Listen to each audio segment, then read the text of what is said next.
In the magazine Christianity Today, Gordon MacDonald wrote an article on how to spot a transformed Christian.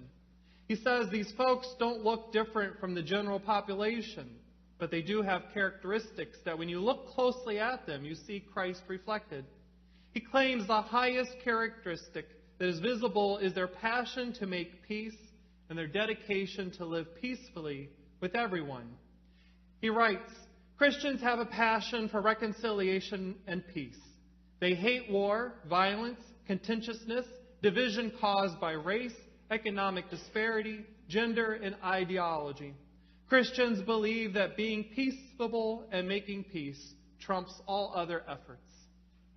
In the book of Acts, specifically our reading this morning, the early church mirrored Jesus' life by building a community that focused on unity in the midst of diversity and generosity in the midst of poverty. United, Luke wrote, they were of one heart and soul and devoted their lives to Jesus' command to be peacemakers and to love one another. Though this can be challenging, we have so many things that separate us, and when evil people appear, we attempt to double down and build walls to wall out evil.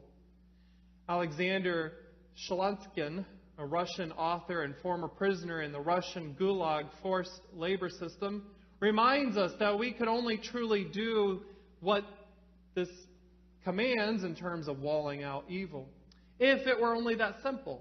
He wrote, if only there were evil people committing strictly evil deeds, it would be simply clear how to separate them from the rest of us. However, he points out, the line dividing good and evil cuts through the heart of every human being because we are both equally good and evil.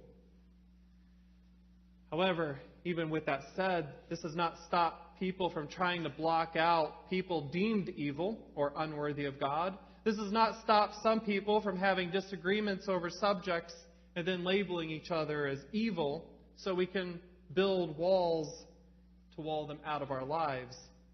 However, as Alexander highlights for us, everyone is capable of making a mistake.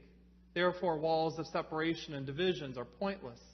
He highlights Jesus' role for our lives, encouraging us to utilize love so we have unity and community. Dedicated to follow Jesus' instructions, we are called to seek unity in the midst of diversity by identifying where we have divisions and seeking to reconcile those divisions. Not only with fellow Christians, but with every person, viewing them as a spark of God. As Christians, we do not favor divisions between people, for these divisions only serve to create a wall between us. And as Robert Frost wrote in his poem, Mending Wall, before I built a wall, I'd ask to know, what was I walling in or walling out? Something there is that doesn't love a wall. There where it is, we do not need the wall. Dedicated to Jesus and his message to love one another, we do not need a wall to separate us. In fact, historically, when Jesus' followers saw walls of separation, they sprung into action to tear down any divisions between people, and they knocked those walls down. Called to knock walls of divisions down, I'm reminded of former President Reagan's call to tear down this wall. A call originally to the Soviet Union to tear down a physical wall, but this phrase also serves our purposes as a rally cry for us to seek where barriers exist that separate people. And when located, we are called to take action and remove walls of racism, bigotry, and even economic inequality. As Christ's followers, we are called to act in our communities to remove these walls which divide and separate people and blind people from the realization that we are all loved by God. In the United Church of Christ, materials have been created for congregations to hold sacred conversations about these things that divide us. Things like hatred and racism. Like the United Church of Christ, the Lombard Peace Institute has also created materials to guide conversations about reconciliation so we can tear down walls of misunderstanding. And recently, colleges across the United States have encouraged students to participate in convocations that foster conversations to seek a culture of understanding. Similar to the UCC and these other groups, I was reading recently about the InterVarsity Christian Fellowship, which is sponsoring study groups to address racial reconciliation through Christ. In the report, one student responded to the workshop she attended saying, "This is not about political correctness. This is about healing. Healing real pain and truly reconciling divided people, because Jesus gives us hope that these things can actually change." Jesus gave us hope to seek reconciliation with each other, hope to create peace, and hope we will open our own hearts and minds to help others open their hearts and minds as well. The result of this hope is that we will embrace each other, and together we would tear down walls that divide us. Our role as believers is to knock the walls down and reveal that God resides within us so that our Christian identity is displayed. By knocking down walls, we reveal that we trust God to be at work in every situation and in every life of every person. Prior to Easter, in a two-part sermon, I gave the challenge for us to consider persons whom we have disagreed with and we've built a wall between. And then we looked at scripture readings that encouraged us to begin the necessary work to chip away at the wall or walls we've built and to start breaking down divisions, or at least ask ourselves, is it possible to seek reconciliation with those on the other side of our walls? And similar to that question, if you recall last week's message, the scripture text challenged us to consider if Jesus would forgive Pilate, Herod, the members of the Sanhedrin, and the crowd that gathered in Jerusalem that called for his death. Is it possible for Jesus to forgive those who were responsible for his death? Looking forward at Jesus' prayer then, the prayer he prayed on the cross was that God would forgive them, for they did not know what they did. I believe it's that prayer that Jesus forgave them. And when he prayed this prayer, he meant for us to mirror his compassion as well. We're called to reflect Jesus' compassion to all people, which includes our enemies. And those can be the people we disagree with or people who really just hate us. But Jesus called us to be united. And he prayed we would one day all be one. This is a prayer we can't take lightly. And in the early church, as recorded by Luke in the book of Acts, the early church strived to have one mind as they cared for each other's needs. And they focused their ministry on reconciling with each other, members and outsiders. We are called to the same deep commitment. And we are encouraged to tear down the walls that divide us, mostly for our health and our own well-being, but also, mainly, because by tearing these walls of division down, people will see something different.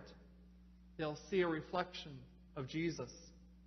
And though to be certain, Easter reminds us that God's grace is available to everyone, because honestly, we don't always get it right.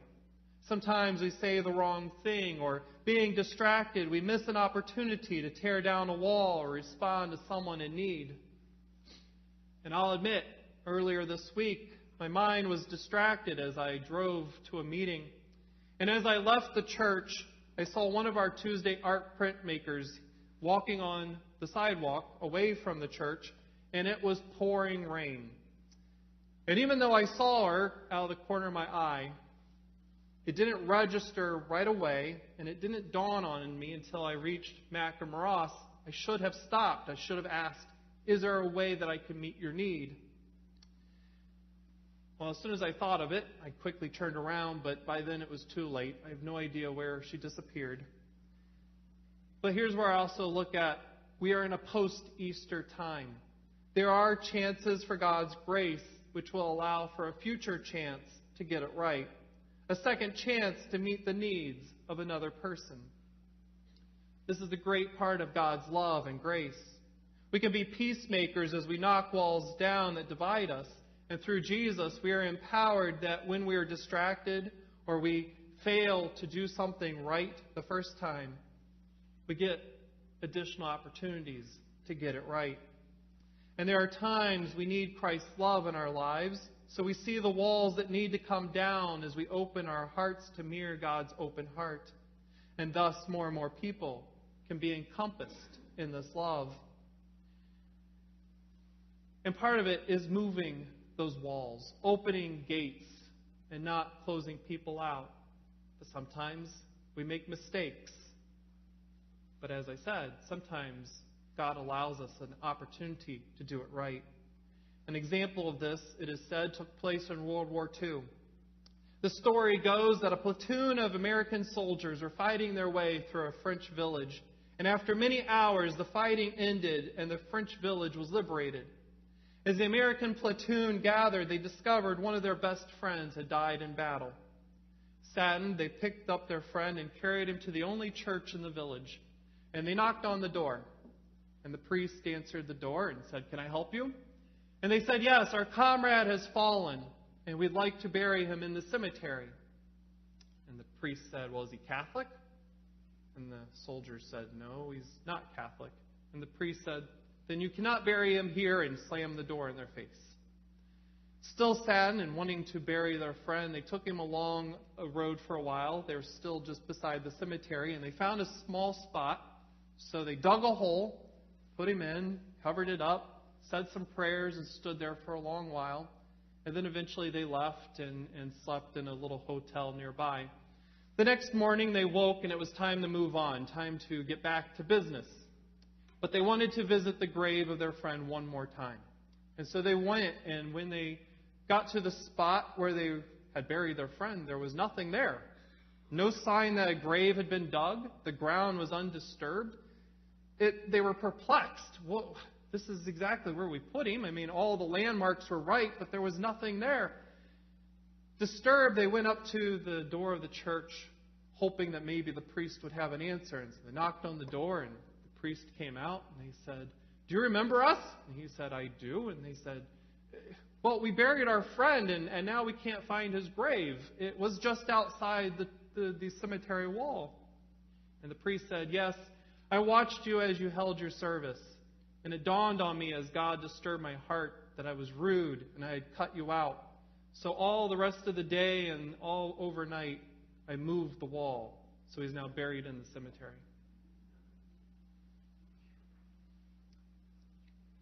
We have second chances to move the walls, to open them up.